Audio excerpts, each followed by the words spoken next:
Hello, everyone, and welcome to the Personal Growth Talks podcast. I'm Jason, your host, and today, as always, I'm here with my amazing co-host, Julia. We're so glad you're joining us. In this podcast, we talk about topics that help you improve yourself and become the best version of you. Today, we have a really interesting topic: why personal growth matters. This might sound like a big subject, but don't worry, we're going to keep it simple and fun. So even if you're just starting to learn English, you'll be able to follow along and learn something valuable. Hi, everyone. Thanks for being here with us. Jason and I believe that personal growth is something everyone should learn about, no matter where they are in life. It's about improving little by little, every day. Maybe you want to feel more confident, learn a new skill, or just understand yourself better. That's all part of personal growth. We're going to break down what personal growth is, why it's so important, and how you can start your own journey toward it. And don't worry, we're here to make sure everything is clear, easy to understand, and fun. That's right, Julia. We know that learning English and learning about personal growth at the same time might feel like a lot, but we're here to guide you step by step. Think of us as friends having a chat about life. By the end of this episode, we hope you'll feel inspired and ready to start working on your own growth, even in small ways. Exactly. We're here to make things easy and to encourage you. Today, we'll cover what personal growth means and why it's important for you. We'll also share some simple ideas for getting started. So, if you're ready to take the first steps on your personal growth journey, let's dive in together and discover why personal growth matters. All right, let's start with the basics. So, Julia, when we talk about personal growth, what does that actually mean? Good question, Jason. Personal growth is all about improving ourselves little by little. It's about learning new things, becoming better at things we already know, and finding ways to live a happier and more fulfilled life. Think of it like planting a tree. At first, the tree is small, but with water, sunlight, and time, it grows stronger and taller. We're kind of the same. With some effort and patience, we can grow too, in our minds, skills, and even our hearts. I love that example, Julia.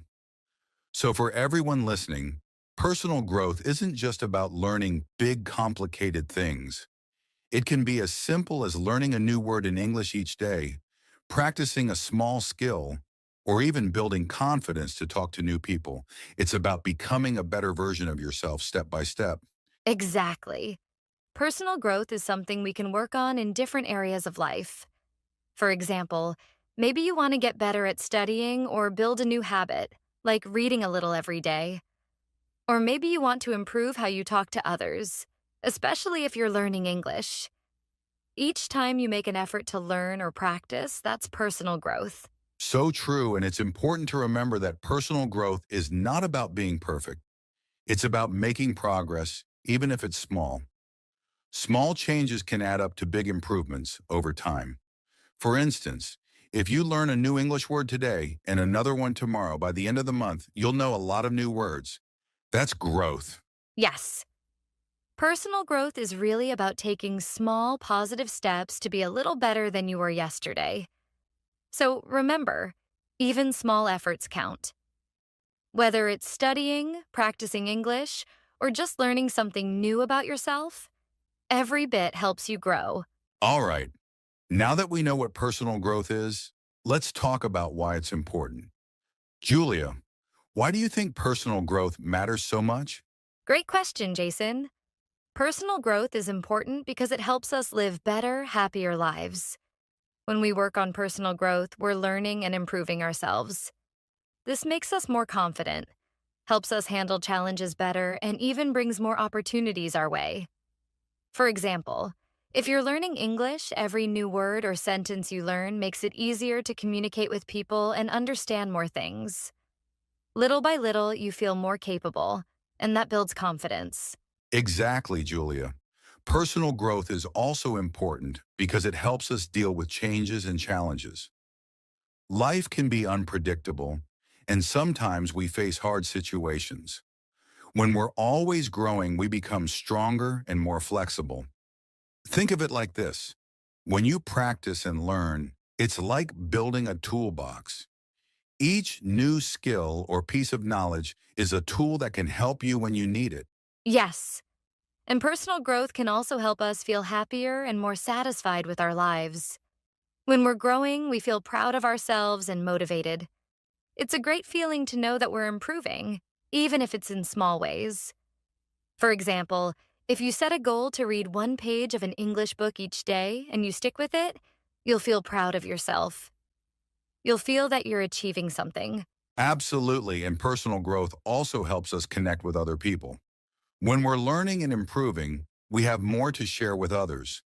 We feel more comfortable talking to people, especially when we're confident in what we know and can share ideas or help others with what we've learned. So, to sum it up, personal growth is important because it helps us feel stronger, happier, and more confident. It opens doors to new opportunities and brings us closer to others. It's like investing in ourselves. The more we grow, the more we get out of life.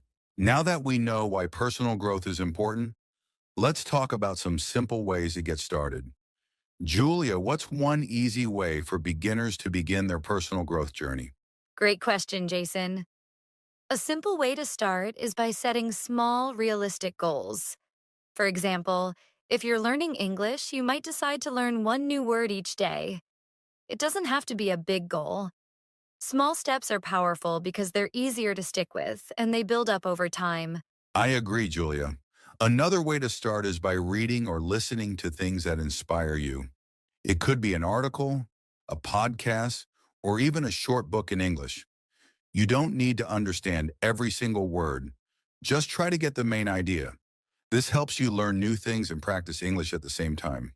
Absolutely. And here's another tip: reflect on your day. Take a few minutes to think about what went well and what you can improve. Maybe you had a good conversation in English or you learned something interesting. Reflecting helps you see your progress, which can be really motivating. That's a great one, Julia. Another idea is to find a routine. For example, you could spend 10 minutes every day practicing English or learning something new. Having a regular routine makes personal growth feel more natural and part of your day. Yes. And remember, personal growth doesn't happen overnight. Be patient and celebrate the small wins. Each small effort you make counts and brings you closer to your goals. That's a great one, Julia. Another idea is to find a routine. For example, you could spend 10 minutes every day practicing English or learning something new. Having a regular routine makes personal growth feel more natural and part of your day. Let's make it personal now, Julia. Do you have a story about your own personal growth journey? Sure, Jason. So, when I first started learning English, I was really shy about speaking. I remember a time when I had the chance to talk to a native English speaker, but I was so nervous I didn't say much. Afterward, I felt disappointed, like I missed a big opportunity. But instead of giving up, I decided to start practicing a little bit every day. I'd talk to myself in English, practice in front of a mirror, and slowly I began feeling more confident. Now, I can have conversations in English without that same fear. It took time, but those small steps really helped me grow. That's such a relatable story, Julia. I think a lot of people feel that way when they're learning a new language. For me, personal growth happened when I decided to start reading. I wasn't much of a reader before, but I wanted to improve my knowledge and vocabulary. So I started with just 5 minutes of reading a day. At first, it felt like a small effort, but after a few months, I found myself reading longer and even enjoying it. It's amazing how a small habit can turn into something meaningful over time. Exactly, Jason. Personal growth doesn't have to be fast or perfect. Sometimes it's just about showing up, even if it's a little bit each day. I think it's important for our listeners to know that personal growth can look different for everyone. It's okay to take it at your own pace. Yes. So, whether you're practicing English, starting a new habit, or learning a skill, remember it's the little things that add up. These small, steady steps really do make a difference in the long run. Well, that brings us to the end of today's episode on why personal growth matters. We've covered a lot, haven't we, Julia? From understanding what personal growth is to why it's so important, and even a few ways to get started. Yes, Jason. And hopefully, our listeners now feel more inspired to start their own personal growth journeys. Remember, personal growth isn't about making big, drastic changes all at once. It's about taking small steps, like learning a new English word each day, reading a little more, or trying to speak with confidence. Those small efforts can lead to big changes over time. Exactly. And as we shared in our stories, both of us had to start small too. Growth takes time and patience, so don't be too hard on yourself if things don't happen overnight. The key is consistency. Even a few minutes each day can make a big difference in the long run. Yes. And remember, personal growth doesn't have to be perfect. Some days you'll make great progress, and other days might feel a bit harder. But every effort counts. So if you're listening and thinking, I want to try, go for it. Start with something simple and stick with it. We believe in you. Start today. Whether it's setting a small goal, reading a page in English, or just reflecting on one good thing about your day, these small steps can add up and help you feel more confident and capable. Thanks for listening, everyone. And remember, personal growth is a journey, not a race. Take it one step at a time and enjoy the process of becoming a better version of yourself. We're here to support you along the way, and we can't wait to hear how your journey goes.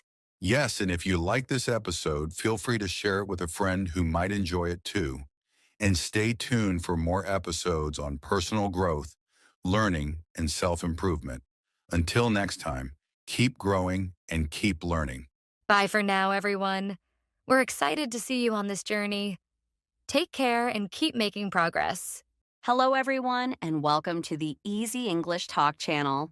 In this podcast, we break down the mysteries of learning English and help you navigate the journey from beginner to fluent speaker. I'm Sabrina, your host for today, and let me tell you, I'm really excited to dive into this topic. Learning English, or any language for that matter, is no small feat. If you're someone who's just starting or perhaps has been learning English for some time and feels a bit stuck, you're in the right place. Today, we're going to talk about some of the most common mistakes English learners make, and more importantly, how to fix them. Before we dive in, I want to remind you to subscribe to our channel if you haven't already. Here we explore different aspects of English learning, from grammar to pronunciation, fluency tips to confidence building. So if you're looking to improve, make sure to hit that subscribe button so you don't miss out on future episodes. One of the most common mistakes English learners make is over-translating. Now, when you're first learning a language, translation is natural. You hear a word and you think of the equivalent in your native language. That's okay for a start, but it becomes a problem when it's done too much. Imagine you're learning how to say, "How are you?" in English. You might start by thinking of how you would say it in your native language and then match each word one by one. But English, like all languages, has its unique expressions, tones, and ways of structuring sentences. If you keep translating every sentence in your head, you'll not only slow down your progress, but also miss out on understanding the nuances of English. Let's talk about why over-translating is problematic with an example. Say, in your native language, the phrase, "I am hungry," might translate directly as "me hungry" or something slightly different. If you over-translate, you might end up saying "me hungry" in English, which technically makes sense but sounds awkward to native speakers. Instead of translating, try to immerse yourself in the language. Start thinking in English as much as you can. Even if it's just a few simple words or phrases, make a conscious effort to think in English. Try narrating your day-to-day actions in English in your mind. For example, if you're making a cup of coffee, mentally describe the steps in English. Say, "I'm boiling water for my coffee." "Now I'm pouring it over the grounds."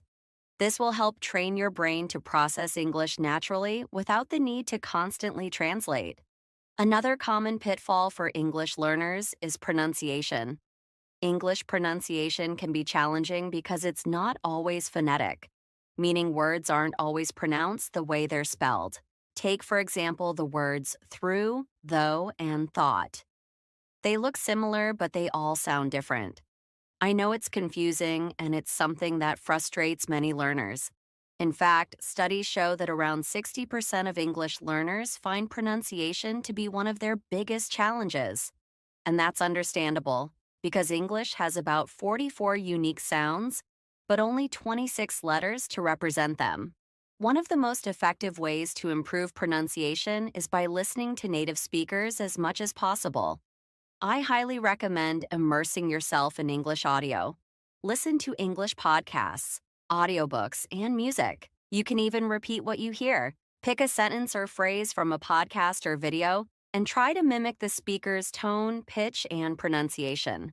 This practice is often called shadowing, and it's incredibly effective.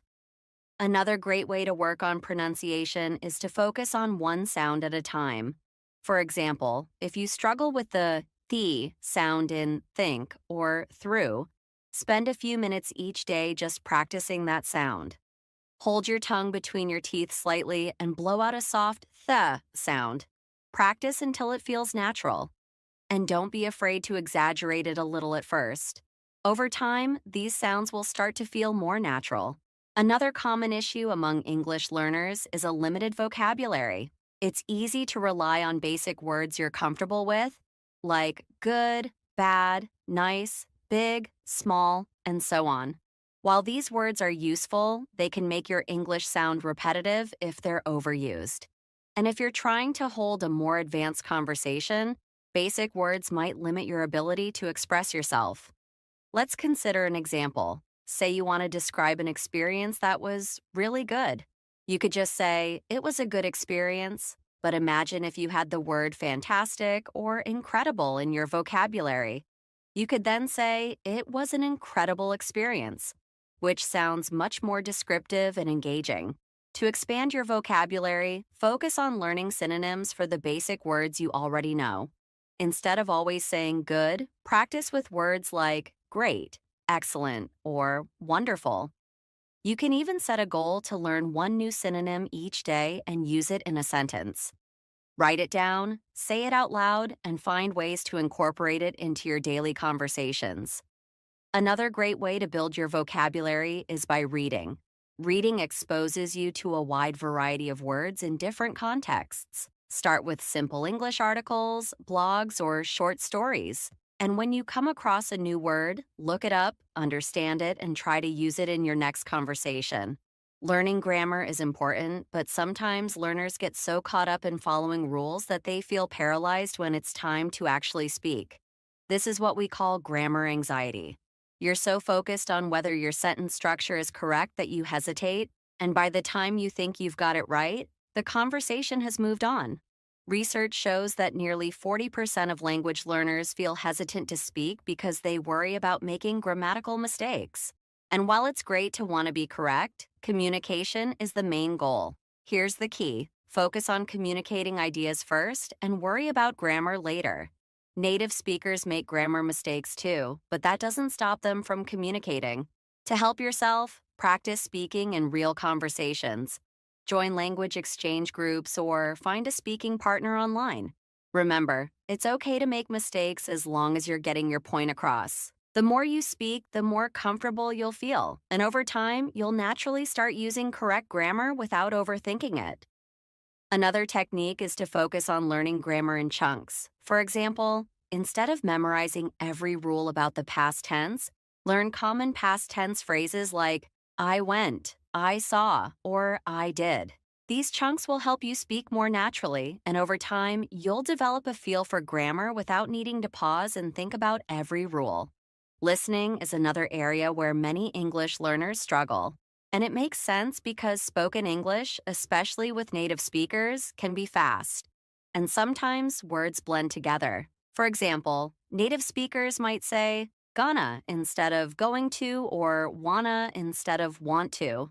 For new learners, these changes can make it hard to understand, even if they know the words. The best way to improve listening skills is through exposure. Try watching English videos with subtitles to start and then gradually wean off the subtitles. Podcasts, news programs, and movies are all great resources. Another tip is to replay short audio clips multiple times, focusing on understanding each word. Eventually, your brain will start to pick up on common patterns and phrases, making it easier to understand. That wraps up today's episode on common mistakes English learners make and how to fix them. I hope this episode has been helpful and given you some practical tools to improve your English. Remember, it's all about practice, patience, and consistency. Every mistake is a learning opportunity, so don't be afraid to make them. Thank you for listening to Easy English Talk channel. If you enjoyed this episode, make sure to subscribe and please share this podcast with anyone else who's on their English learning journey. Keep practicing, keep learning, and I'll see you in the next episode. Hello, everyone, and welcome back to the English Podcast Conversation for Beginners. I'm Jason, your host, and it's great to have you here with us today. If you're a beginner English learner, you're in the right place. We're all about making English easy to understand and, most importantly, fun to learn. Today, we have a fascinating topic that a lot of people ask about: why English is an international language. We'll be breaking it down into simple points so that everyone, no matter where you're starting from, can follow along. Hi, Jason. Hi, listeners. I'm Julia, your co-host for this episode, and I'm thrilled to join Jason for this conversation. It's true, Jason. English is everywhere. Whether you're watching movies, using apps, or even looking up how to say certain words, English is all around us. It's a language that connects so many people around the world. Today, we're going to look at why that is. We'll touch on a bit of history, talk about how English became so popular, and of course, we'll discuss how learning English can open doors for everyone tuning in. Exactly, Julia. Learning English isn't just about understanding words and grammar. It's about connecting with people all over the world. And it doesn't have to be overwhelming. So, if you're just starting out, don't worry. We're here to help make everything easy to follow, one step at a time. In this episode, we'll talk about why English is used so widely and why people often refer to it as an international language. Plus, we'll give you some tips to help you feel more confident in your English learning journey. Yes, and we'll keep it simple so you don't feel lost. English is a journey, and each step counts. Just remember, every little bit you learn brings you closer to understanding and communicating with so many people around the world. So, whether you're listening from your home, on your way to work, or even just relaxing, get ready to dive into this exciting topic with us. All right, Julia, let's get started with a bit of background on English and how it spread around the globe. I think our listeners will find it pretty interesting. So, let's dive into why English is so important in today's world. English has become a language that connects people from all kinds of backgrounds.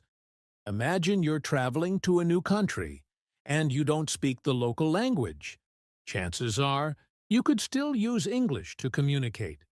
It's become the go-to language in so many situations, from traveling and business to even casual conversations. That's so true, Jason. English is often called a universal language because people from different countries use it to understand each other. For example, in the world of business, English is essential. Big companies around the world use English to communicate, not just with people in English-speaking countries, but with partners and clients from many places. Whether it's a meeting, an email, or a contract, English is often the language people rely on. And it's not just business.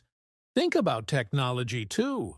The internet, social media, software, and even many apps are in English, or have English as an option. Learning English gives people more access to information and tools online.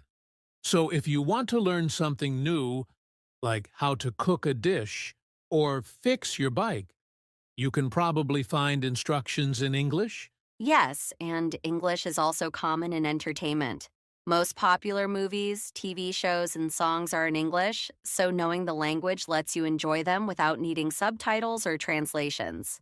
It's like unlocking a whole new world of content. And for those who love to travel, English makes it easier to explore new places. You'll often find English on signs, menus, and in hotels around the world.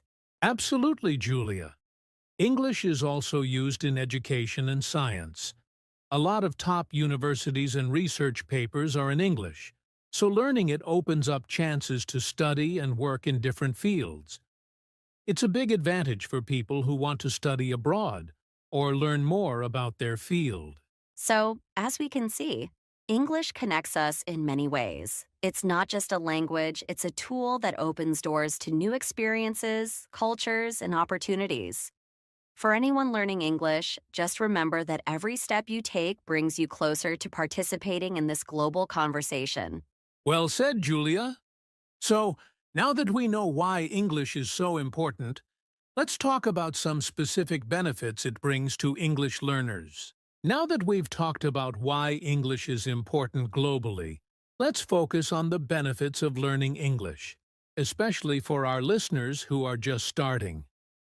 Learning English can feel challenging, but it opens up so many amazing opportunities. Exactly, Jason. One of the biggest benefits is career opportunities.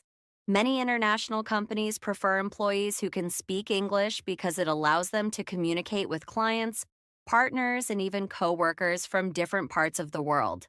So, if you know English, you're more likely to get better job opportunities, even outside of English-speaking countries. That's a great point, Julia. And it's not just about jobs, it's also about education. If you know English, you can study at universities or take courses from institutions around the world. Many top universities in countries like the US, UK, Canada, and Australia teach in English, so knowing the language can open doors to studying abroad. Even online courses and certifications are often in English, which makes it easier to learn new skills. Yes, and besides work and education, learning English can help with travel. Imagine you're visiting a new country. You may not speak the local language, but if you know English, you'll still be able to ask for directions, order food, or even meet new people. Many signs, maps, and information boards around the world include English, so it makes travel easier and less stressful. Another benefit that's often overlooked is making connections with people. English is spoken in so many countries, so if you know it, you can make friends and connect with people from all over the world. Whether it's through social media, language exchange groups, or even while traveling, speaking English helps you connect with others and understand different cultures. And let's not forget that learning English can boost your confidence. The more you practice and improve, the more confident you'll feel. English is a language that helps you participate in a global conversation. So every time you practice, you're making progress toward connecting with a bigger world. Absolutely, Julia. So for anyone listening, remember that learning English isn't just about speaking a new language. It's about unlocking new experiences, opening up career and study options, and feeling more connected to the world. No matter where you are in your learning journey, these benefits are waiting for you. Now that we've covered the benefits, let's add a bit of fun to our conversation. English has spread around the world in some surprising ways, so let's share a few fun facts about English as an international language. Great idea, Jason. Here's one that might surprise our listeners. Did you know that English is not the most spoken language in the world by native speakers? In fact, languages like Mandarin Chinese have more native speakers, but English is the most widely spoken second language, meaning people all over the world learn it as a second language to communicate. That's right, Julia. And here's another fun fact. English has around 1.5 billion speakers worldwide, including both native and non-native speakers. So, when you learn English, you're joining a huge community of people who can communicate in this language no matter where they're from. Yes, and English is full of borrowed words. English has taken words from many other languages, like pizza from Italian, safari from Swahili, and kindergarten from German.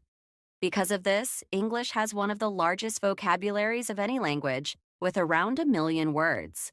And here's a fun fact about English phrases. Some English idioms, like a piece of cake to mean something easy, are used around the world, even by non-native speakers. English expressions have become popular in many countries, which shows just how far the language has spread. Another interesting fact is that English is the main language used online, especially on social media. About 60% of websites are in English, so knowing it helps you access a lot more information on the internet. These facts show how English has become a global language with a fascinating history and a big impact on other cultures and languages. It's amazing to think about how much English connects people worldwide. All right, now that we've talked about the importance and reach of English, let's get practical. For anyone just starting out, learning English can seem a bit overwhelming.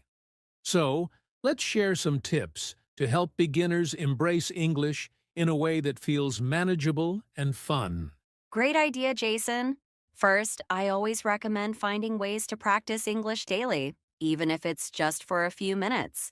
Try to make English part of your everyday life by watching videos, listening to music, or reading simple articles in English. The more you hear and see the language, the more familiar it will become. Exactly! And here's another tip. Don't be afraid to make mistakes. A lot of beginners worry about speaking perfectly, but the truth is, everyone makes mistakes when learning a new language. The important thing is to keep trying and to learn from those mistakes. Every time you speak, write, or listen in English, you're getting better. Yes, and practice speaking as much as you can. Even if you don't have a partner, you can practice by talking to yourself or reading out loud. Another idea is to record yourself speaking.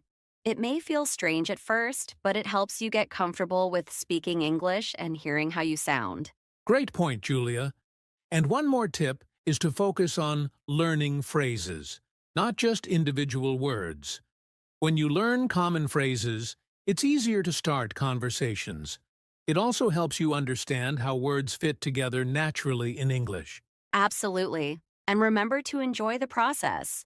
Learning a language is a journey, so celebrate your progress along the way. Set small goals, like learning 5 new words a day or watching a short English video each week. These small steps add up. So, to all our listeners, keep practicing, keep learning, and don't give up. English might be challenging at first, but with consistency and a positive attitude, you'll see improvement over time. Well, we've covered a lot today. We talked about why English is such an important language globally, the benefits it brings to learners, some fun facts about its influence, and tips to make learning English easier. For our beginner listeners, we hope this conversation has inspired you to see English not just as a subject to study, but as a tool to connect with the world. That's right, Jason. Learning English may feel challenging at times, but remember, every bit of effort you put in counts. Even small steps, like learning a few new words or practicing sentences, bring you closer to understanding and expressing yourself. And it's not about being perfect. Everyone has their own pace, so be patient with yourself. Exactly, Julia. Think of English as a bridge to new opportunities. Whether it's meeting new people, traveling, studying abroad, or advancing in your career, English can open doors. And the good news is, you don't have to learn everything at once. Take it one day at a time and enjoy the process. And don't forget to celebrate your progress, no matter how small it seems. Every time you practice, you're building confidence. Learning a language is a journey, and every word or phrase you learn is a step forward.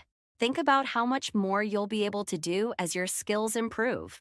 So, To all our listeners, keep going. Stay motivated, practice a little each day, and don't be afraid to make mistakes. Remember, you're not alone on this journey. We're here to support you. Thank you for joining us on this episode, and we hope you feel inspired to keep learning. Yes, thank you for listening. Keep embracing English, stay curious, and know that you're making progress every time you practice. We'll be here with more tips and conversations to help you along the way. Until next time, keep practicing, keep learning, and keep connecting with the world through English. Goodbye for now, and happy learning. Hello, everyone, and welcome back to the English Learning Podcast. I'm Jason, your host, and today we have an exciting topic that can truly transform the way you approach learning English. Have you ever wondered how some people seem to speak English effortlessly, as if it's second nature? Well, here's a secret.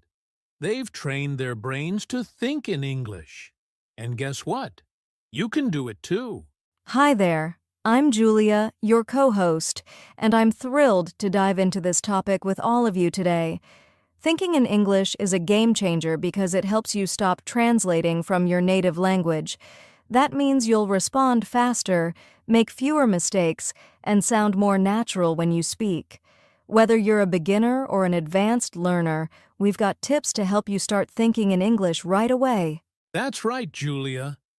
So, if you've been struggling with fluency or feeling stuck when trying to form sentences, this episode is for you. Stick around, because by the end of this podcast, you'll know exactly how to train your brain to think in English and take your language skills to the next level. And don't forget, if you're enjoying these episodes, make sure to subscribe and share this podcast with your friends. It really helps us reach more English learners like you. All right, let's get started. All right, now that we've introduced the topic, let's talk about why thinking in English is so important for language learners. When you rely on translating from your native language, it slows you down. You're not just forming a sentence, you're doing double the work. Thinking in one language, translating it, and then saying it. That process can make you feel stuck or unsure. Exactly, Jason. When you train your brain to think directly in English, you skip the translation step altogether. This not only makes you faster at speaking, but also helps you use phrases and expressions that sound more natural in English. For example, idioms and casual expressions don't always translate well into other languages. Right. And it's not just about speed or fluency. Thinking in English helps you understand the language better. You start noticing patterns, sentence structures, and how words are used together. Things that are hard to see if you're always translating. Another big reason is confidence. When you think in English, you're actively practicing the language in your mind. This builds familiarity, so when it's time to speak, the words come to you more naturally. It reduces that fear of making mistakes because you're already used to forming thoughts in English. Great point, Julia. I'd also add that thinking in English helps with listening comprehension. When your brain is tuned to English, you'll understand what others are saying more quickly because you're not mentally converting everything into your native language. And let's not forget, it's a key step toward fluency. Language isn't just about words, it's about mindset. The more you immerse yourself in English, even in your thoughts, the closer you get to becoming fluent. Absolutely.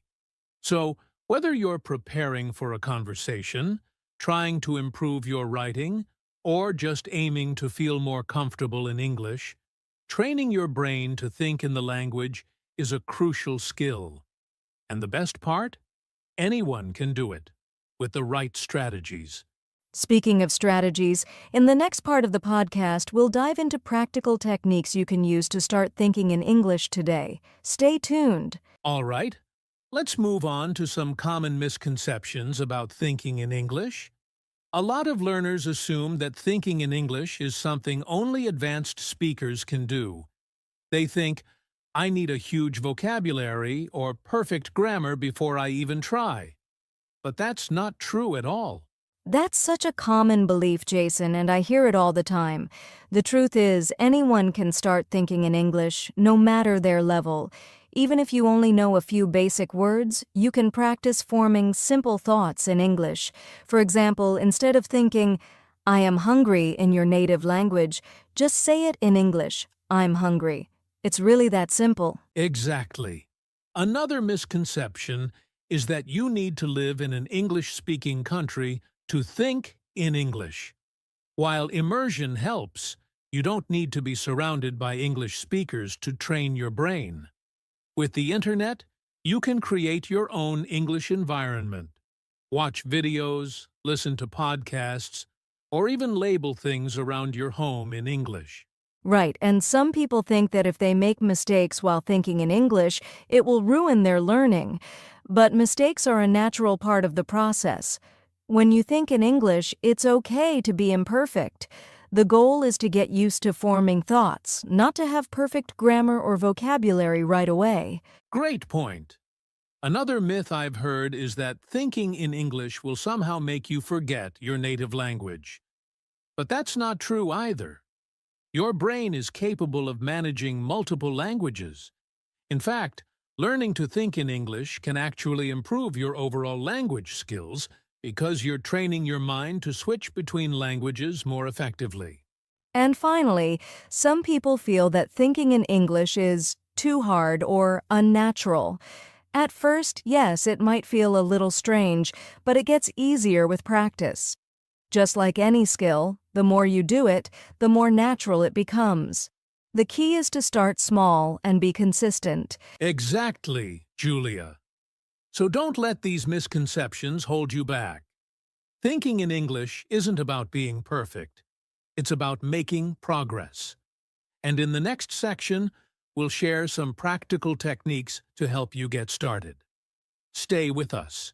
All right, let's get into the most important part of today's episode: practical techniques to train your brain to think in English. If you're ready, grab a notebook, because these tips are going to be super helpful. Let's start with a simple one: labeling objects around you. Take sticky notes, write the English name of everyday items like chair, desk, or mirror, and place them on those objects. Seeing these words every day will help you associate the English words directly with the objects instead of translating from your native language. That's a great tip, Julia. Another method is narrating your daily activities in your mind. For example, when you wake up, think about your routine in English. Say things like, I'm brushing my teeth, I'm having breakfast, or I'm heading to work. This simple habit helps you get used to forming sentences in English. I love that one, Jason. Here's another. Have mini conversations with yourself. Pretend you're talking to a friend or explaining something. For example, if you see a tree outside, think, wow, that tree is tall. I wonder how old it is. These small dialogues can make a big difference over time. Absolutely. And if you're struggling to find the right words, use flashcards or apps to build your vocabulary. Start with a few new words each day and practice using them in your thoughts. For instance, if you learn the word delicious, you can think, this coffee is delicious the next time you have coffee. Another fun way to practice is journaling in English. At the end of the day, write a few sentences about what you did, how you felt, or something interesting that happened. This not only trains your brain to think in English, but also helps you improve your writing skills. Great suggestion, Julia. And don't forget about immersion. Watch movies, listen to podcasts, or read books in English. Try to think about what you're watching or listening to. For example, if you're watching a movie, think, what would I say in that situation? Or, what does that phrase mean? One of my favorites is practicing with music. Listen to English songs, focus on the lyrics, and try to sing along. It's a fun way to learn new words and phrases while training your brain to process English naturally. And here's a tip for advanced learners. Shadowing. Listen to someone speaking English and repeat their words in real time, imitating their tone and pronunciation. It's a fantastic way to train your brain to think in English quickly and respond naturally. These are all great techniques, Jason. The key is to start small, pick 1 or 2 methods, and practice them daily. Over time, your brain will adapt, and thinking in English will feel more natural. Exactly. And remember, consistency is the secret. The more you practice these techniques, the more progress you'll make. In the next section, we'll talk about some common challenges you might face and how to overcome them. Stay tuned. Now that we've shared some practical techniques, let's talk about the common challenges learners face when trying to think in English and how to overcome them. One of the biggest challenges is feeling stuck when you can't find the right word. Julia, I'm sure you've heard learners talk about this. Absolutely, Jason. It's frustrating, but it's completely normal. The best way to handle this is to stay calm and simplify. For example, if you can't think of the word delicious, just say, "The food tastes good." The idea is to keep your thoughts flowing and not get hung up on one word. Exactly. Another challenge is overthinking. Many learners feel they need to form perfect sentences even in their heads. But here's the thing. Your thoughts don't need to be perfect. It's okay to make mistakes while thinking in English because no one is judging you. That's so true, Jason. And speaking of mistakes, a lot of learners feel discouraged when they realize they've used the wrong word or grammar in their thoughts. My advice? Turn it into a learning moment. If you realize later that you made a mistake, just correct it in your mind and move on. Great point, Julia. Another common issue is the fear of forgetting your native language. Many learners worry that focusing too much on English might make them lose touch with their first language.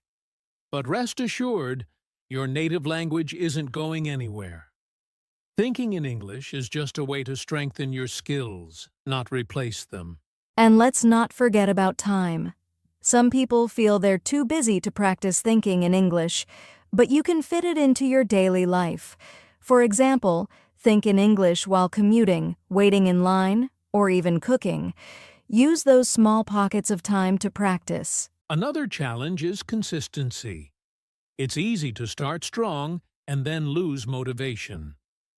To overcome this, set small goals for yourself, like spending 5 minutes a day thinking in English. It's better to practice a little every day than to do a lot once in a while and then stop. And don't forget to celebrate small wins.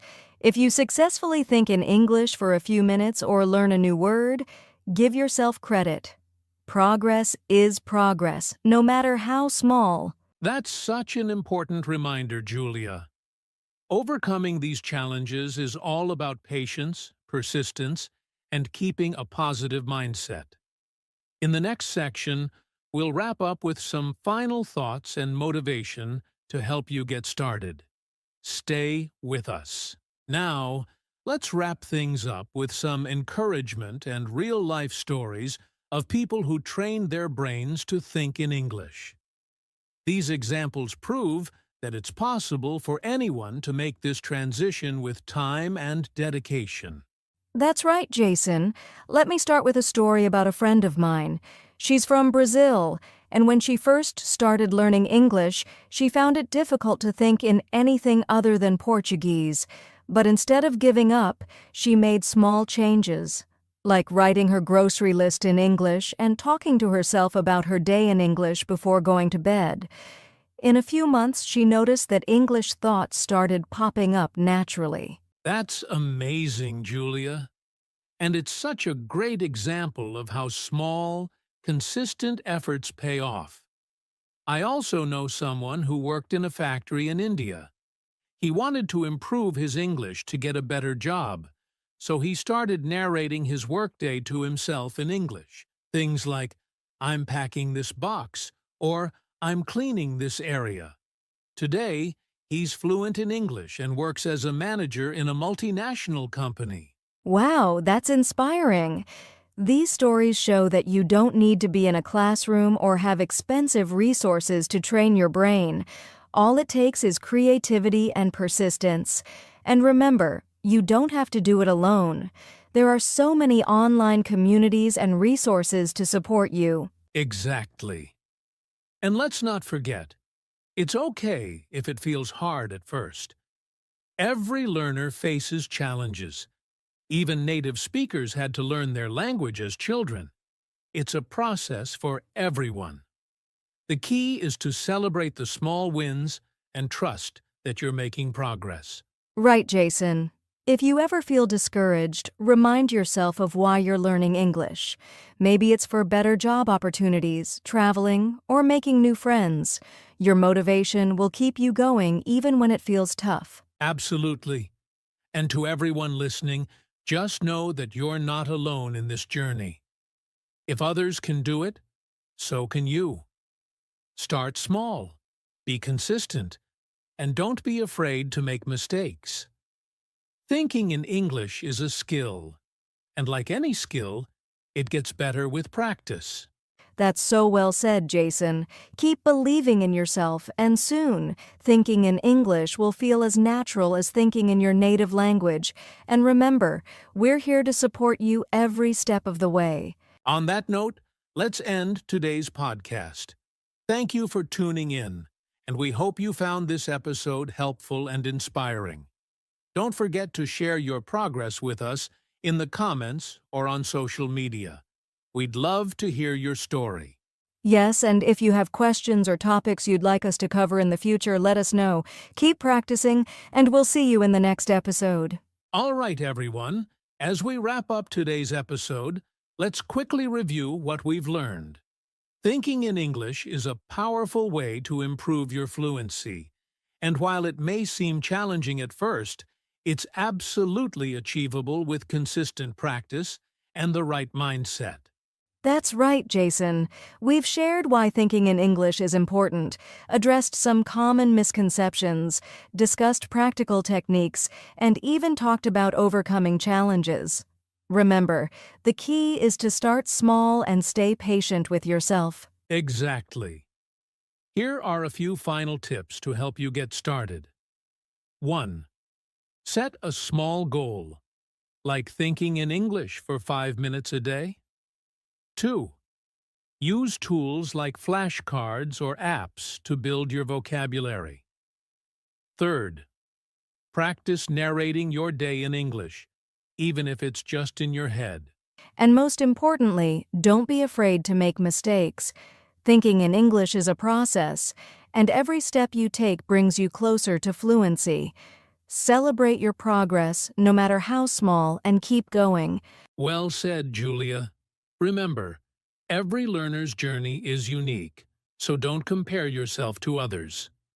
Focus on your own growth and trust that you'll get there with time and effort. Thank you so much for joining us today. We hope this episode has inspired and motivated you to train your brain to think in English. If you enjoyed this podcast, please like, share, and subscribe to our channel for more tips and conversations. And don't forget to let us know in the comments what techniques you'll try or how you've been practicing. We'd love to hear from you. Until next time, keep practicing, stay positive, and think in English. Take care, and we'll see you in the next episode. Bye for now.